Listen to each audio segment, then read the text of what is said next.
So DiFi clearly has the name recognition here, and that is huge for any election, for any office. Now, there are, believe it or not, Republicans running for U.S. Senate in California, although we'd never know it, judging from the lack of coverage in the mainstream media.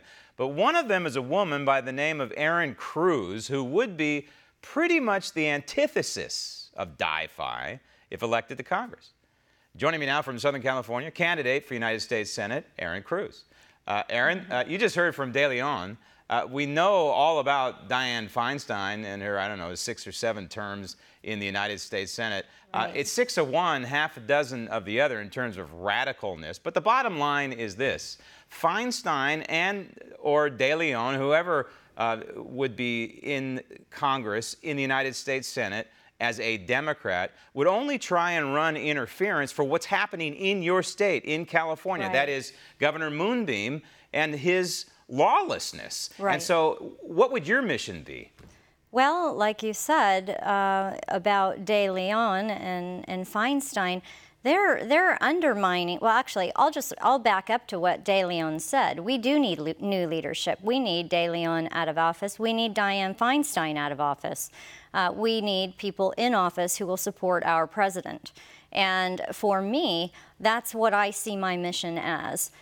Somebody who can go represent Californians, go to D.C. and work with the president, work with the United States Senate, and get things done that are in line with the U.S. Constitution, obviously, and then don't undermine our republic. How do you win over voters in a state like California? Obviously, you got to get through the primary, which Right. is in June for California. But let's say you get through that, and you're in the general. We will get through that. All right, and you're in the general election. Yes. How do you explain to California voters who have been indoctrinated, really, by their leadership, by Moonbeam, by guys like De Leon and mayor of San Francisco or the mayor of Los Angeles, trying to explain to people that, hey, being a sanctuary state is anti-constitutional. Right. It is lawlessness. Right. It goes against what we are as a cohesive nation. Right. How do you go out and deliver that message and win people's hearts and minds to get them to vote for you? Well, here's the thing. The media have lied to the general population of California and the United States, and really there's a minority here in California, I believe, that are believing the mantra that we need to support illegals, that's a great thing. A lot of Californians are fed up. Their tax dollars are going to support illegal aliens and other individuals.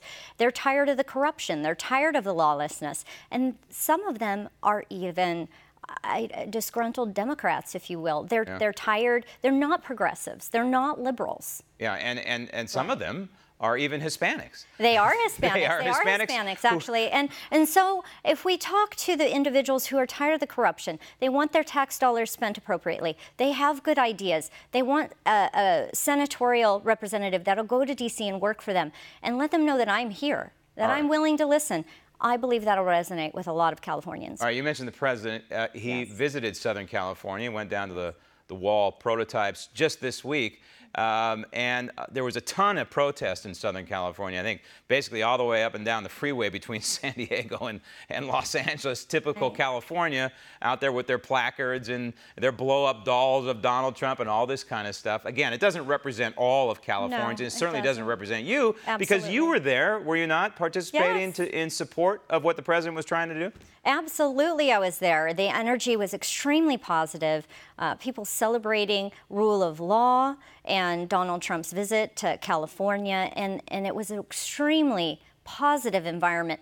Not all of California is lost. Don't believe the media, and I'll say it over and over and over again. I say it all throughout the campaign, all up and down the state of California, and Californians agree with me. The media is blowing this whole situation out of proportion. Now, mind you, we do have a strong opposition to President Trump, but it's the loud voice. It's not the majority. I get the feeling your campaign is largely grassroots. How would you characterize your campaign? It is very much grassroots, blue collar.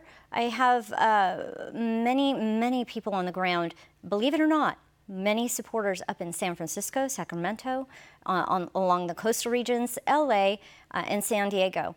And that basically tells me what the media is saying to the general populace is a lie.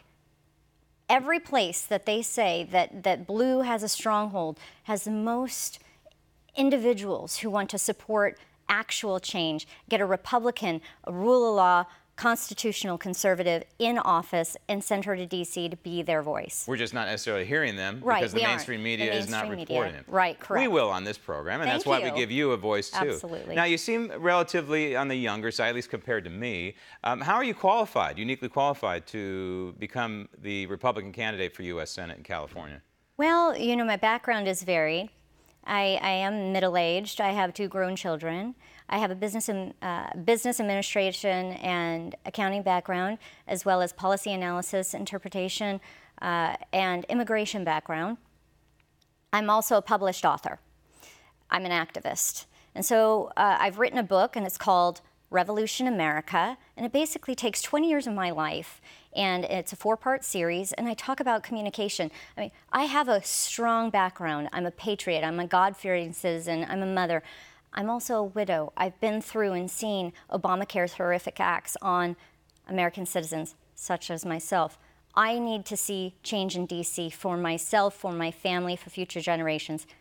I know that I will do a good job for the American people, and I know I'm qualified. Do you think that, I hate to ask this, and I guess I know the answer since you're Yes. sitting here talking to me, but do you think that California, in a sense, is past the point of no return? We have recent reporting that puts California dead last in terms of quality of life. Right. And it's not because of the sunshine, and it's not because of the ocean, it's because of the affordability of living and being able to buy a home and living the American dream and being taxed to death. Right. Is California past the point of no return? I was going to say if, but really, when we gut corruption, when we have people in office who will support our president, when we can get rid of the people in office who are making the bad choices and poor decisions that have put us dead last, we put people in office and positions to bring us up that chain, I know we can do great things as a people, as a collective. So I don't believe we're lost. Mm-hmm. I don't. Well, I believe in the people of the state of California. Maybe there's your new slogan. We just minted it right here on this program. Make California great again. Sounds very familiar, and it worked pretty well from a guy who's in the White House right now. So, Erin, good luck to you, and thanks very much for coming on the program. Thank you. Thank you very much.